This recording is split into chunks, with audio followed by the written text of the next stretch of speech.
Hey everybody, Larry Lawton here. I got a really good video for you today. I'm back to some mob stuff, or a little gangster stuff if you want to call it. This video is going to be about the top 5 businesses gangsters, mobsters, criminals own and why they own them. But before I get started, please check me out on YouTube member programs. Check me out on Patreon. Check us out on Discord. That's all in the links below. Please check out the book, Gangster Redemption. And also check out all the other great merchandise and stuff we have. Please check out these guys. Crooked Diamond Cigars are here. They are amazing. If you ordered a box, they will be going out as you see this video. Thursday, they're starting to go out. Pretty good stuff, I'll tell you that. I love them. I'm very proud of them, and I hope you are too. All right, guys. I wanted to get into this video because a lot of people were asking me at a luncheon we were at, why did you own the businesses you owned, Larry? You know, and I owned a variety of businesses, and I'm going to get into them, how I won, how I got them, how I bought them, why I wanted them, and what good they did for me, and why you'll see a lot of criminals, gangsters, or people living on the edge in those businesses. Don't get me wrong. I'm not saying that anybody who owns one of these businesses is in the mob. Obviously not. But you're going to understand why I did what I did, and a lot of people in the criminal business of some sort would own the business they own. And I'm going to give you the top 5. And I'm going to go down in order of what I believe that are the most important. And I'm going to go from least to best. So it's going to be 5, 4, 3, 2, 1. Okay, the first thing we did, not the first thing we did, but the number 5. Now, there's going to be a lot of business in here. They're going to cross over, I call it, but you'll get what I mean here in a minute. And number 5 is a limousine or a car service. You know, I had my own limousine, a big stretch limousine back in the late 80s and the early 90s, all the way up till I went to prison. I had a limousine, and the limousine was used for multiple purposes. So first of all, transportation. Obviously, if you have a car service, you're never going to be without sending someone to do some errand without causing suspicion. Hey, come in, use your car, using the same car all the time. Cabs or car services we had back then were very easy to do that. And you wouldn't think twice of seeing a My Way cab on the street, picking something up, dropping somebody off, or picking somebody up. And it didn't raise any red flags at all. So car service. Also in that car service, you could put people to work. You didn't matter if you had a felony record. It didn't matter what you did. So you're going to notice there's probably a pretty good theme here that there's no jobs or no business we own that you couldn't hire a felon. And not just because you might be a felon, just because the people you hire, the things you do, that's just the way it is. You didn't want to have to worry about, some government contract or something of that nature. None of that we did. Limousines also. Now, let me tell you why I had a limousine. Now, yes, I lived good. I had a limousine. That was great. And here's why I had the limousine as well. It was what I call it a quasi business. It was actually registered, Larry's Limousines. So we did have it registered as a business. Now, here's why.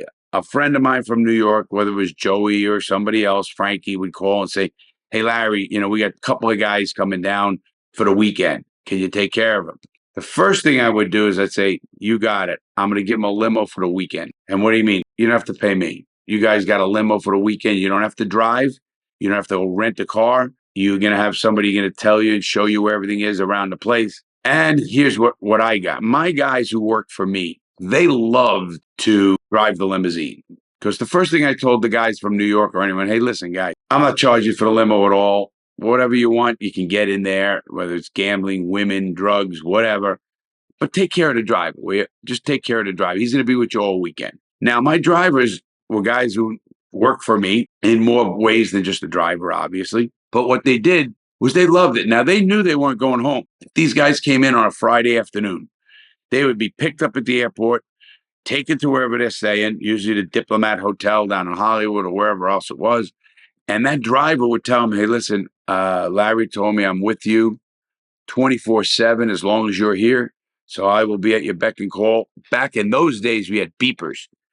So he would give them the beeper number and say, "Listen, I'm here. You could shout at me if you're in the hotel and you want to call the beeper number. I'll know to bring the car around. Whatever strip clubs they're going to, whatever facilities, racetracks, whatever they're going to do, they had that driver. Now those drivers knew they were going to make 500, $1,000 and then now this is 25 years ago. So, and they're going to make a lot of money, and it all depends. Plus, the reason I had it was I also had a bookmaking service, which is gambling, illegal gambling. I also had women that I employ, if you want to call it that, that were knew me. And even if I did it and gave them the business as a favor, it came back for me. And drugs. I mean, I had a piece of the action. Don't anybody kid you. Oh, nobody knows about drugs. The mob don't do drugs. Listen, the mob been involved in drug dealing and drug stuff since before I was around. That's for sure. That was back with who is it? Lucky Luciano and all the shit they had coming from Italy and stuff of that nature. So drugs were a big part of why as well. So what would happen was they'd come down. Sure enough, they're partying in a limousine. They'd get cocaine or get whatever they want. And now they're gambling. They go, "Hey, listen, you know, Larry said there's a bookie here too." He goes, "Yes, I'll take the book here. Here's the number." And he'd give these guys the number. And sure enough, these guys are betting with the bookies right then and there. And in fact, if they won, the driver can go get the money. Come to me, but he'd go get the money and he'd bring it back. And I didn't worry about it if they lost. I didn't say, "Give me the money up front." And they're good for it. So you had them there. And obviously women. Once you got drugs, once you got gambling, you're going to have women involved as well. And I was making a piece of the action on every single thing. And that's just my guy. But now we also had it where they would have regular people do it. I mean, they'd get to know who their customers are. And there's a legit stuff too. You know, obviously, I never went after weddings. I only had one limousine. I had a big, long stretch white limousine, the TV, the bar, the whole works in the back and everything else. And I had specific drivers for specific things. But, you know, I didn't do the weddings. I would do sweet 16 parties, you know, something like that. A kid graduating, you know, I used to give it away more than anything to friends and stuff. Say, "Listen, your kid's graduating. Here, take the limo." Matter of fact, where my horses were kept, a little kid named Mikey. He used my limousine when he had a Sweet 16 party or whatever it was, or a high school or something. And I let him use the limousine and have the driver. And obviously, they're not involved in any kind of crime or criminal activity. So what would happen was they would just do it, and the driver would know it. I always took care of my drivers as well. They knew it, and just by doing me that favor, they knew it was important. So and it meant something to me. So that was limousines were very important. Car service were important for those reasons. That's number 5. Number 4, you'll see a lot of gangsters own construction companies. Now, the big reason you own a construction company, obviously, you can get into the unions. The unions are the people who, you know, we had the unions, so we can have what they call no-show jobs. We not only did no-show jobs, you put people to work, legit work.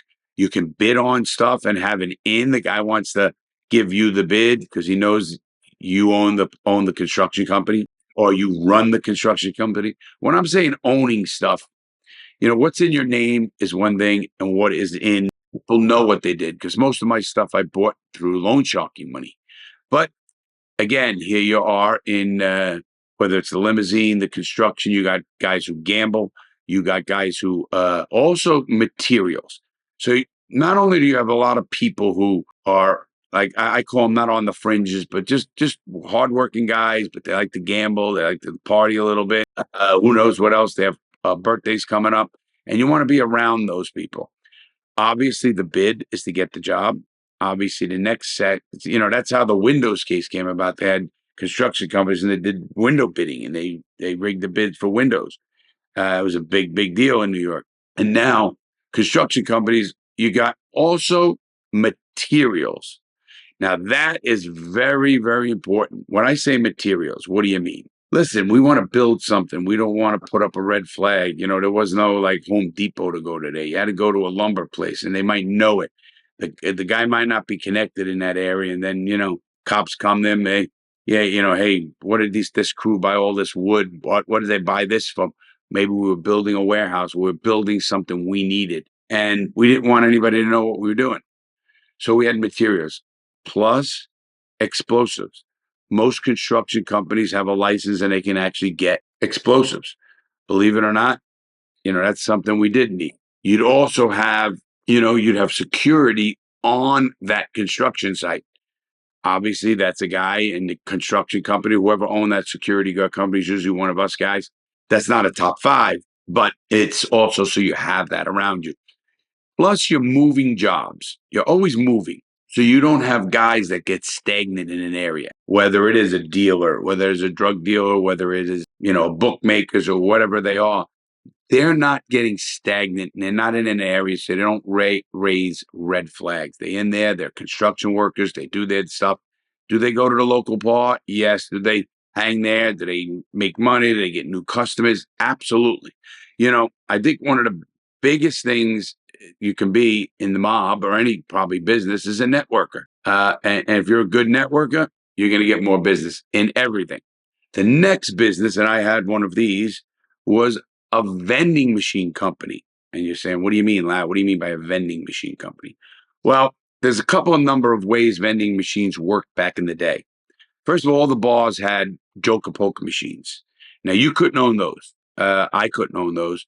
The family has to own those. People have to be done. Those are a whole different animal. I actually had vending machines. And what I mean by vending machines, soda machines, candy machines, all of that kind of stuff. And I ended up buying a route with 50 machines. 50 machines. I hired a guy. I said, do you want a job? He says, yes. He goes, I said, this is back in the day. I gave him $1,000 a week. I said, here's your job. You get $1,000 a week. Here's a van. I bought him a van and we had a warehouse. And in that warehouse is where you put your supplies, your sodas, you go to your big box stores. Back then, I think the first one that ever came out, it was a big box, but they had different big grocery stores and stuff like that, Pathmarks. You'd buy your stuff in bulk.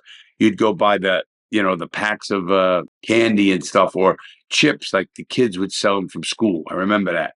You'd bring them home. There'd be a pack of 8, Doritos or 8 potato chips or 8 whatever it is. And they go in the vending machines. Now, obviously, the vending machines made money, but not a crazy amount of money. But I used to give a guy a job. Again, when you give a felon a job and he's not sitting at one spot doing something, that's a big deal. It's a very big deal. So you don't have to worry about that.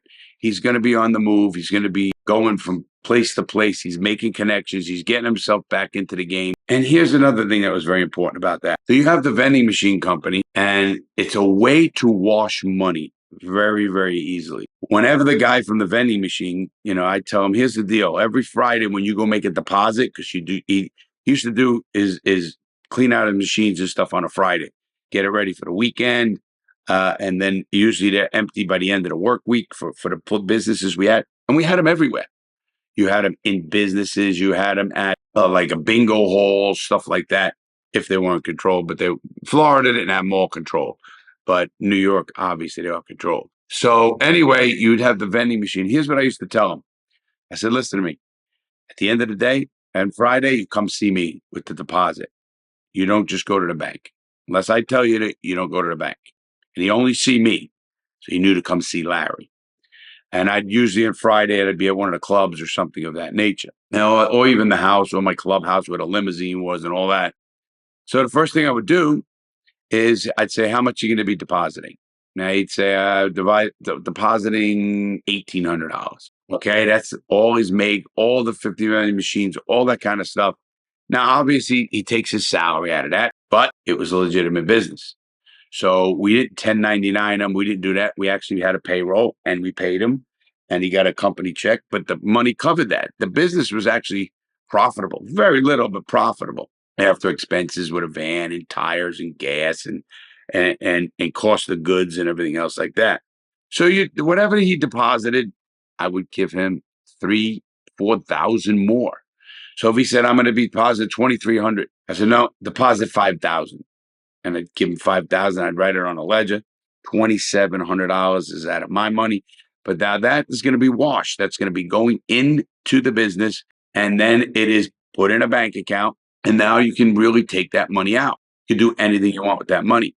They don't know. And back then they weren't doing inventory controls that are everywhere. You bought stuff.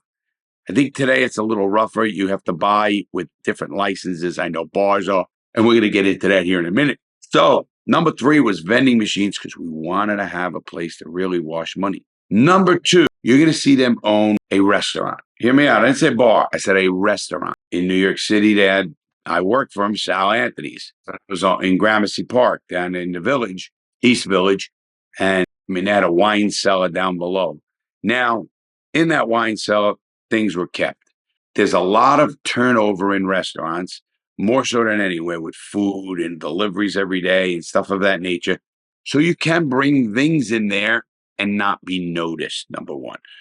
And you know, the real reason, so everybody liked to eat and you'd like to have a restaurant that you own. It was good.